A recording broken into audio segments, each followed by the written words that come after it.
The resume summary is one of the first things a manager looks at when looking at your resume.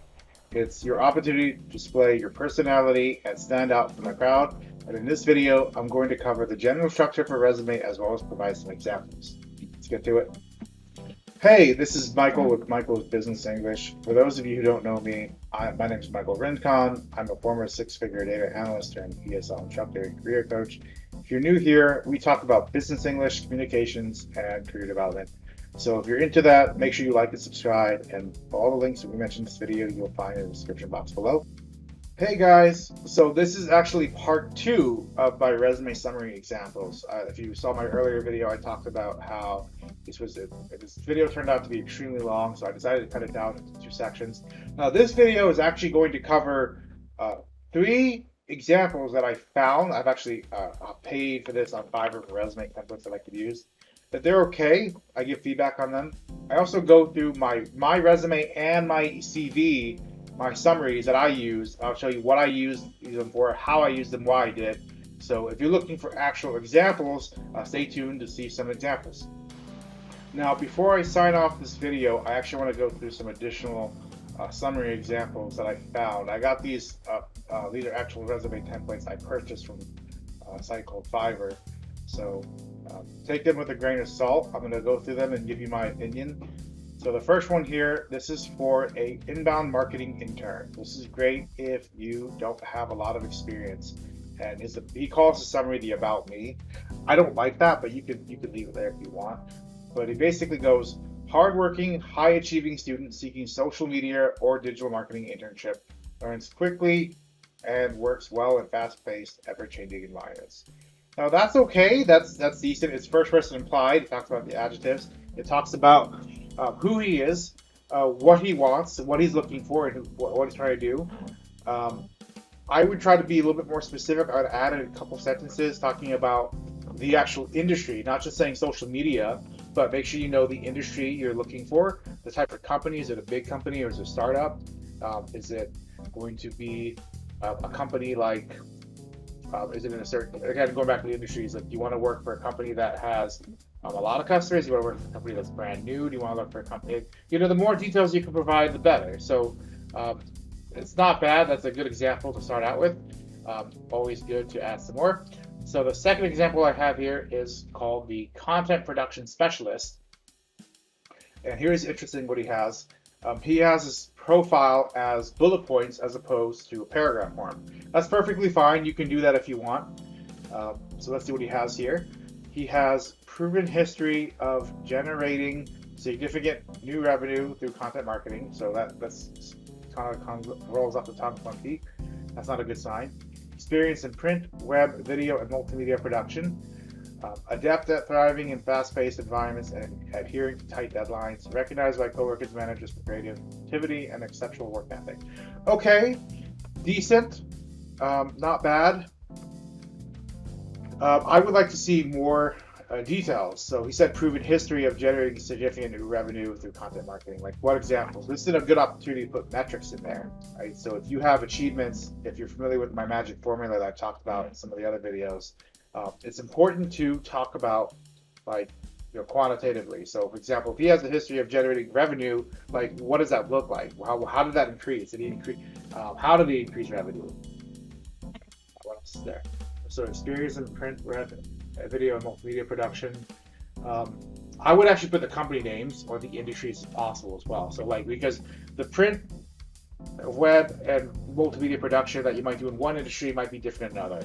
See, what employers have a concern with is like, when they're looking at a candidate, it's like, cool, he has experience, but will he be able to do this work for me? So that's some stuff to think about when you're writing this. Like, make sure you're doing it relatively for the company you're applying for, as well as the job track in general. Because remember, if you have a clear, like, broad goal of the job and the industry and the roles, like, then you don't have to adjust the summary. I've never adjusted. I have adjusted my summary, but I very little. Like, I adjust the summary one time when I start looking for work, and I don't adjust it or make edits after that. So the third one I have here, this is the final example I have. This is for an experienced digital marketing strategist. 7 plus years of experience in social media, online advertising, and copywriting with a documented record of success in increasing online presence and brand awareness. Interesting. And look, the summary continues. So it's got MA and BA in marketing, social media certifications, expertise in multiple digital marketing disciplines. Yeah, this, like I talked about this in the resume formats video. Let me address it here. You want to stick with font that people can read. So this is something called Garamond, right? Like it looks nifty, but after I see it's a lot size 11, the font's okay, but I'm squinting to read this font. Not good, dude. Expertise in multiple digital marketing disciplines, including social, content, email marketing. Okay. Proven success in driving results through social media, community engagement, copywriting. Results have included triple-digit sales growth and recent odd engagement. Community passionate about all about that. So this is nifty. Like triple-digit sales growth. So that would imply like 100% plus sales growth.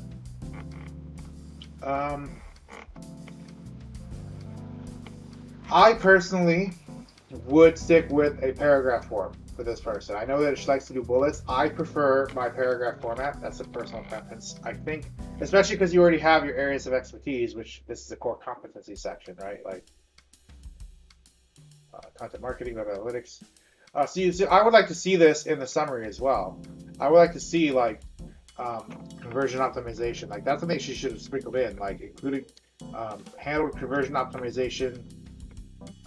Like, see, the summary is an opportunity for you to tell us a story, talk about your greatest achievements. So when you're thinking about your summary, write it as if you're answering the "Tell me about yourself" question. Right? That's a whole other video for a whole other section, but basically, like, it's an elevator speech. Like, this is your one and only chance to like wow this person and be like, "Oh, you're different from everybody else." Because I guarantee you, I'm going to see tons of people who say something like this too. Even though this is good, it's triple-digit sales growth. Like she's showing metrics. Well, like I guarantee you, for a role like a digital marketing strategist, everyone's going to say that. Like I've done this, I've done that, so I'm amazing. How did you do it? I like to hear like what industries did you do, right? So the more specific you can be in your summary, the better. Multiple digital marketing disciplines, social content, email marketing. Yeah, yeah. What I would have also done is I don't know what she's looking for either. Like it just says extremely passionate, knowledgeable digital media, like. And digital marketing strategist is pretty broad. That could be an entry-level position. That could be a vice president position. So what are you looking for? Are you looking to be a manager of people? Are you looking to become the vice president? Are you looking to just get an entry-level job? You know what I mean? Like, I don't know. Like MA and BA in marketing and social media certification. So first of all, like, not impressive. Like, I don't care about the MA. I don't think anyone in marketing is really going to care about a master's degree in marketing. That's my personal opinion based on what I know. Furthermore, social media certification is way too broad. Like there's tons and tons and tons of certification, guys. Like, okay, like Digital Marketer Lab, I'm planning on going through that right now because I want to get the certifications myself. So I can be like, oh, that's what I know email marketing. So when I do hire people, I can be like, yeah, I've actually gone through that. I've actually taken the test. So I know if someone's BSing me or not. If someone has a certification, like, is it really hard to get that certification, or are they just wasting my time? You know. I also don't know what industry she's working in. I have to go through her resume. So right now, I don't know. Like, will this person have any experience as an English teacher in my industry, as English as a second language instructor? Does she know how to talk to non-native English speakers? What about career coaches? Does she have experience with career coaches? So the point I'm trying to make is that you really want to make sure all that's handled. So let me go to my summaries real quick. So the first one I want to show you is my summary. I have not, now I've made updates to this summary over the course of years, so maybe I should find other ones too. But this has been what's working with me since 2017. And you can see, like, I haven't updated. It says president, but I haven't been on the job. I left back in November, so I haven't been there. I left that job, but anyway, so let me show you my headline. Experienced Analyst, Financial Services. You know exactly who I report to. Now, granted, I would, if I wanted to give feedback to myself, I'd say experienced analyst. Like that's still pretty broad. Like, are you a financial analyst? Are you a data analyst? Are you a business analyst? So you see, I'm giving feedback to myself because there is no such thing as a perfect resume or CV. It can always be improved. Let's go break down by this real quick before we end this video. A highly motivated, assertive, and results-driven professional. Experience gained at national firms including Wells Fargo, Bank of America, Durham Brands, and Round Point Mortgage Servicing. Track record includes demonstrated acumen in data operations and problem solving with a focus on process improvement that enhances metadata tools, third-party vendor management, compliance, internal and external customers, and investor experience. Brings the needed passion and energy to learn new information quickly and take on multiple assignments with confidence. Seeking a progressive role in any industry that will allow me to leverage my skills and experience to achieve positive results and outcomes for my employer and its customers. Ooh, so I give this summary like a 6 out of 10. And if you've been following along with this video, you probably know why. First of all, just as an overall review, it's way too broad. It's got some specific data here, but it's not a lot, is it? It's not going to go into the detail that we're looking for. Now, granted, like this is a resume that I use that's gotten me jobs. I actually submitted my resume on Monster to test out the ATS compliance, and I'm getting emails every day. But just because you're getting approached by recruiters does not mean you're going to get to the next level. So keep that in mind. Like a recruiter is a lot easier to win over than a hiring manager. The recruiter is going to play the bulk game, to play the numbers game with the hiring manager. So if I was going to improve this, let's start with the beginning. I would change. First of all, I would talk about how many years of experience I have right away. I talk about highly motivated, assertive, results driven. Well, I have almost 7 years of experience. I've been working since 2011, so I should put that somewhere. I should also talk about, instead of professional, I should say, talk about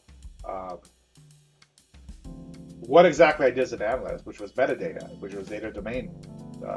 Data domain analyst would probably be better, or business analyst would be better even. Experience gained at national firms, including Wells. That's okay. I would probably get rid of that sentence just to make room. I would, the sentence would probably go. Track records includes, it's either it would go or I would change it just to national firms, including, or at least just keep these two because it's the banks. Because it's one thing that in my industry that I've learned, still need to highlight this, is that it's really important for a lot of companies to have kind of like Big Four experience to work in accounting. For a lot of companies, they want to see that you have banking experience. In fact, I've been approached for other companies saying, we want someone who has banking experience to come to our firm in financial brokerage and apply what they've learned in Bank of America and apply it to LPL, right? So good to have that data.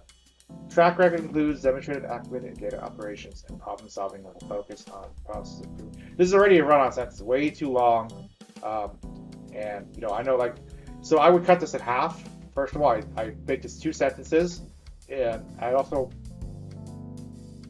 for sure, I would reword it, wordsmith it a bit. So and then here's the thing: these are all keyword tools. Metadata tools, third-party vendor manager, compliance, internal and external customers, and investment experience. So what's interesting though is that even though they're all keyword tools, you hear keyword names, they're all different. So I haven't touched investor work in years. That was from mortgage servicing. Internal and external customers, I haven't worked with. I haven't worked with external customers in years again. Compliance is okay. Third-party vendor management, I haven't worked with them in a while. And here's the thing: I got very lazy with my job search. It was part of the reason why I stopped looking for work, was because recruiters started reaching out to me. In my industry, it became very easy. But what I'd also tell you is that if I went to go look for work now, I'd have to redo this entire thing because it's some of these keywords are invalid. They're not going to make sense for the jobs I'm applying for. Brings the needed passion and energy to learn new information quickly and take on multiple assignments. Confidence. That's a good catch-all statement. That's a good beginner statement you can use. So brings the needed passion and energy to learn new information quickly and take on multiple assignments with confidence.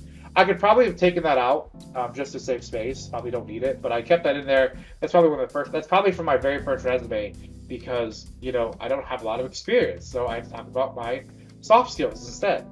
And then finally, the final thing was the optional thing I talked about, which is what I'm looking for. Progressive role, any industry allows me to leverage my skills to achieve positive results and outcomes for my employees and customers. That's a very generic statement. I would have made that more specific.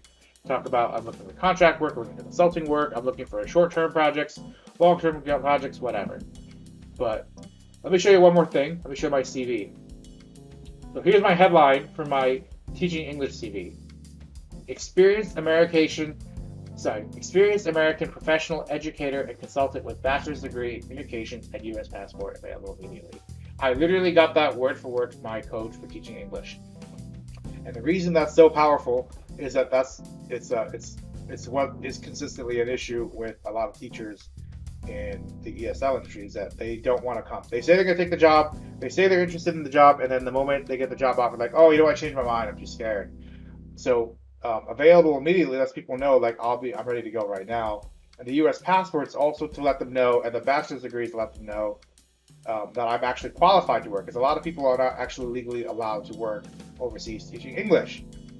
All right, this was a long video. I'm probably going to split this up into 2 videos. So if you want to look at you want to see my breakdown and my rules for creating a summary and like how I talked about this, I'm going to put that into a separate video altogether.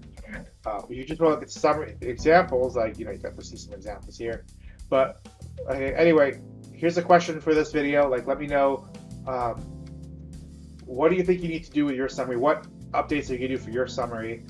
Let me know in the comments. If you like this video, like it, subscribe to my channel. Let me check out all my other videos. If you have questions, if you're looking for any other content. Hope to see you guys next time. Thank you. Have a good day.